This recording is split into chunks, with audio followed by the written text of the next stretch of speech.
দুৰ্গা পূজা বুলি ক'লে অকল বেংগলী সম্প্ৰদায়ৰ ইমোশ্যন জানো?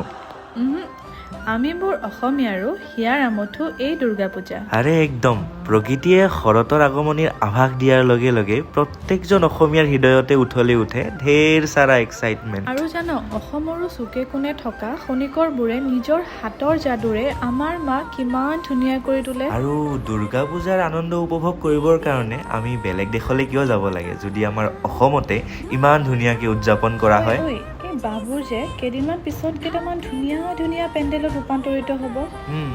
কেনেকুৱা যে ধুনীয়া লাগিব ভাবিয়ে ভাল লাগে জানো। ঐ চা না, সেই আকাশখন যে ইমান ধুনীয়া লাগিছে। তাতে আৰু কহুৱাৰ পৰশ। উফ, পিছে তই পূজাৰ কাপোৰ ল'লি নে নাই? লৈছো। পিছে তোৰ শ্বপিং হ'লনে? অফক'ৰ্ছ লৈছোঁ, মোৰতো একমাহ আগতে ৰেডি ভাই। তেন্তে পূজাত লগ